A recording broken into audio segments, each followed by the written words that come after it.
নমস্কার বন্ধুরা, প্রতিদিনের মতন আজ আমি একটি মোচার ঘন্ট রেসিপি নিয়ে হাজির হয়ে গেছি। মোচা আমার কেটে ধুয়ে রাখা হয়েছে। 2 ঘন্টা আগেই আমি ভিজিয়ে ধুয়ে রেখেছিলাম, কেননা মোচা কাটতে তো সময় লাগে। সেই জন্য হলুদ আর লবণ দিয়ে একটু এই যে ধুয়ে রেখেছি, হলুদ হলুদ জলও বেরোচ্ছে। এবার আমি মোচাগুলোকে প্রেশার কুকারে দিয়ে হুইসেল দেব। এবার আমি প্রেশার কুকারে একটু হলুদ দিয়ে দিলাম, আর সঙ্গে 1 ফোঁটা সর্ষের তেল, সাদা তেলও আপনারা দিতে পারেন, কোনো অসুবিধা নেই। এবার আমি এই মোচাগুলোকে এটার মধ্যে ঢেলে খুব জোর হলে 1টা কি 2টো হুইসেল দেব, তারপরেই আমার এটা সেদ্ধ হয়ে যাবে। প্রেশার কুকার আমি বন্ধ করে দিলাম। সঙ্গে আমি এই যে আলু কেটে নিয়েছি 3খানা ছোট ছোট, আর একটু নারকেল থ্যাতো করে নিয়েছি, আর 2টো কাঁচা লঙ্কা, আর একটা বড় সাইজের টমেটো, আর সঙ্গে তো জিরে ধনে লঙ্কা সব কিছুই আছে। এবার 2টো হুইসেল দে, তারপর আমি আসছি।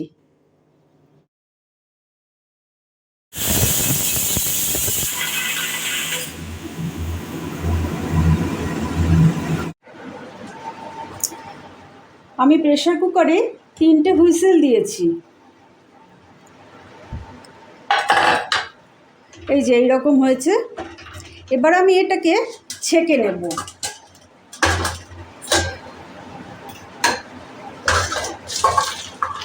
ভেতরে একটা ছাঁকনি আছে, ছাঁকনিটার সাহায্যে আমি ছেঁকে নিলাম।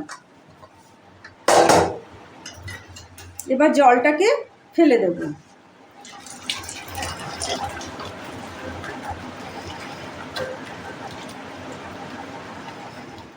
এবার মোচাগুলোকে একটু ঠান্ডা হতে দেব। মোচাটা আমার ঠান্ডা হয়ে গেছে।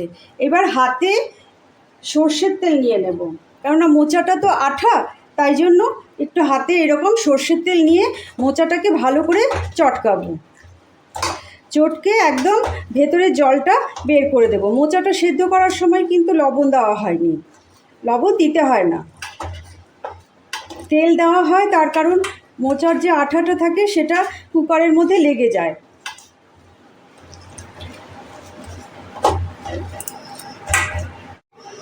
মোচাটা চটকে একদম মিহি করে নিয়েছি।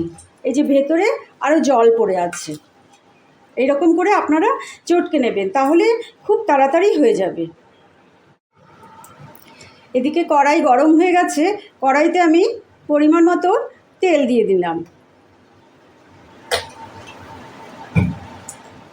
তেল দিয়ে আমি 2টো শুকনো লঙ্কা দিলাম, একটা ছোট তেজপাতা 2 অর্ধেক করে দিলাম, এদিকে সাদা জিরা আর 1 টুকরো দারচিনি আর 2টো এলাচ ফাটিয়ে দিলাম। একটু হলুদ দিয়ে দিলাম। আমি প্রত্যেক রান্নাতে একটু হলুদ দিয়ে নেই, যাতে তেলটা ছিটে না আসে। এবার সুন্দর একটা গন্ধ বেরিয়ে গেছে। এবার আমি এই আলুগুলো কেটে রেখেছিলাম, আলুগুলো ছেড়ে দিলাম। এই আলুগুলো একটু আমি ভাজা ভাজা করব। আলুটা একটু ভাজা হয়ে গেছে। এবার আমি এই নারকেল কুচি দিয়ে দেব, সামান্য পরিমাণ দিলাম, আর একটু রেখে দিয়েছি। এটা একটু আবার নাড়াচাড়া করে নিলাম। আঁচটা কিন্তু আমি কম করেই রেখেছি। টমেটোটা দিয়ে দিলাম, সঙ্গে এই যে আদা বাটাটা সম্পূর্ণটাই দিয়ে দিলাম। এবার একটু জল দেব, জল দিয়ে এটাকে একটু কষাবো।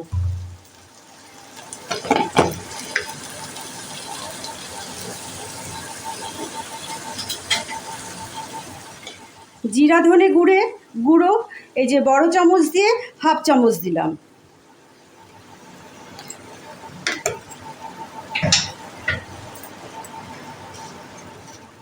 হলুদ দিলাম,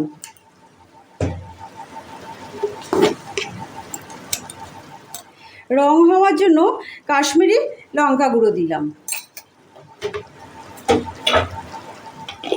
আর পরিমাণ মতো লবণ দিলাম।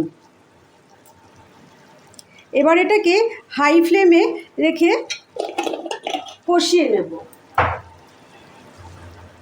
এখনো পর্যন্ত কিন্তু আমি চিনি দেইনি, ফ্লেমটা হাই করে দিলাম। এবার এটা ভাজা ভাজা হবে। এটা জলটা অনেকটা শুকিয়ে এসছে, ফ্লেমটা কিন্তু হাইতেই আছে। এবার আমি কমিয়ে দেবো, কমিয়ে দিলাম ফ্লেমটা। এবার আমি এই যে মোচাটাকে যে চটকে রেখেছিলাম সেদ্ধ করে, এই মোচাটাকে দিয়ে দিলাম। মোচার মধ্যে কিন্তু লবণ টবণ কিছুই ছিল না।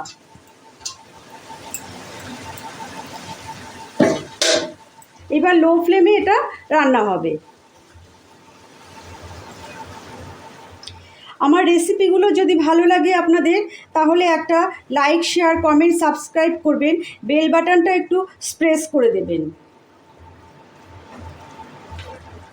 তাহলে নোটিফিকেশান সবার আগে আপনাদের কাছে পৌঁছে যাবে। আমার নতুন বন্ধু, পুরনো বন্ধু, আমি সবাইকেই বলে দিলাম। এটা আপনারা ফেসবুকেও দেখতে পাবেন, ইউটিউবেও দেখতে পাবেন।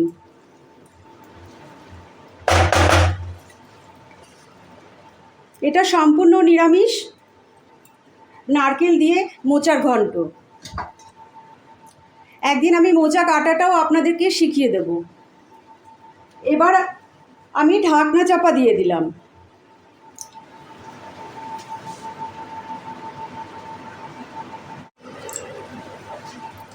আমার আঁচটা স্লোতে ছিল, এবার আমি মিডিয়ামে করে দিলাম। এবার ঢাকনাটা তুলে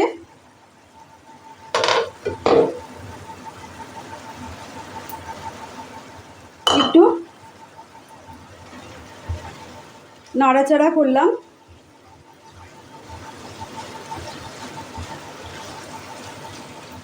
এর মধ্যে এখনো চিনি দেওয়া হয়নি,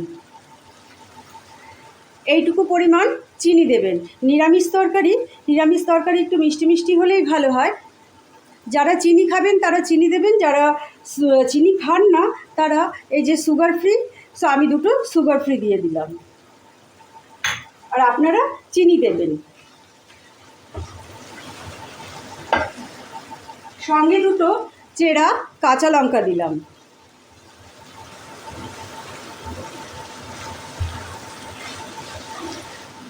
আমাদের বাড়িতে নিরামিষ তরকারিটা খুব বেশি হয়, মাছ মাংসের চাইতে নিরামিষটাই বেশি হয়। আপনারা কিছু অনুরোধ করলে অবশ্যই চেষ্টা করব নিরামিষ কিছু বানিয়ে দেওয়ার জন্য।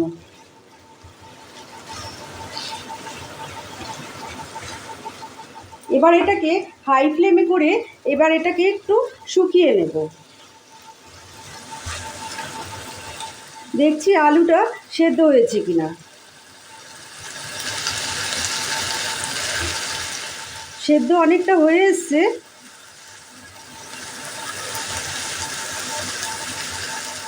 আর একটু সেদ্ধ হবে আলুটা।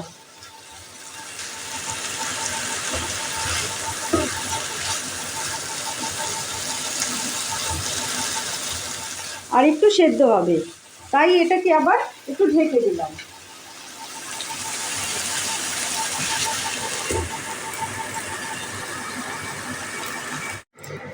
আমি এবার ঢাকনাটা উঠিয়ে দেখি আলুটা সেদ্ধ হয়েছে কিনা।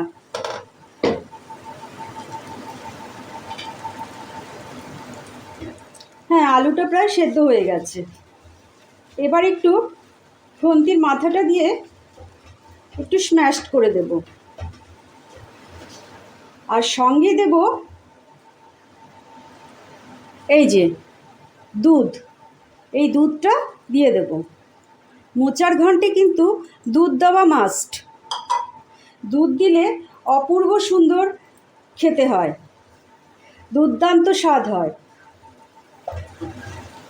আপনারা একবার দুধ দিয়ে মোচার ঘন্ট নারকেল দিয়ে করে দেখবেন, একদম এইরকম করে করবেন, দেখবেন খুব ভালো লাগবে খেতে।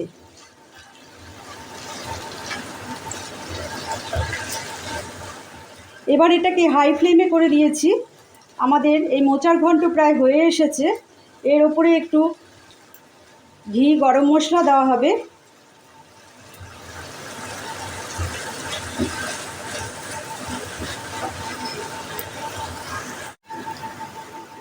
এবার আমি ফ্লেমটাকে আবার লো করে দিয়েছি, যেহেতু এটা হয়ে গেছে। এবার আমি এই গরম মশলাটা দিয়ে দেবো। এটা আমার বাড়িতে তৈরি করা গরম মশলা। আমি সবসময় বাড়িতে গরম মশলা তৈরি করে রাখি।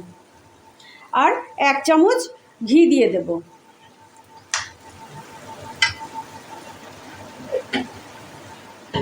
অলমোস্ট আমাদের মোচার ঘন্ট ডান। এবার আমি সার্ভ করে দেব। এই রকম করে আপনারা বাড়িতে সকলকে খাইয়ে আমাকে কমেন্ট করে জানাবেন যে কেমন হয়েছে। আপনারা যদি কমেন্ট না করেন তাহলে কিন্তু আমি বুঝতে পারবো না যে কেমন আমার রান্না হচ্ছে। অবশ্যই করে কিন্তু কমেন্ট করবেন। এবার আমি একটা পাত্রে ঢেলে নেব। এবার আমি পাত্রে নিয়ে নিলাম।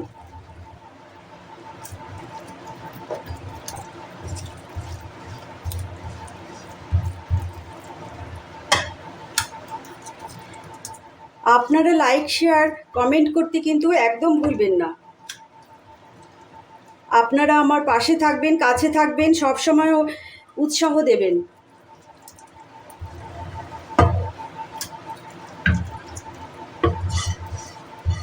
একটা ছোট্ট মোচা দিয়ে দেখুন কত সুন্দর। একবার শুধু রান্না করে দেখবেন, তারপর আমাকে বলবেন যে কেমন হয়েছে। এটা আপনারা ঠাকুরের ভোগেও দিতে পারবেন। একদম সম্পূর্ণ নিরামিষ। আমাদের মোচার ঘন্ট তৈরি হয়ে গেল। এটি একটি নিরামিষ রেসিপি। এটা গরম ভাত, রুটি, পরোটা, লুচি প্রত্যেকটার সঙ্গেই ভালো লাগবে। আবার কোনো দিন হাজির হয়ে যাব নতুন কোনো রেসিপি নিয়ে। ততক্ষণের জন্য আপনারা সকলে ভালো থাকবেন আর আমার পাশে থাকবেন।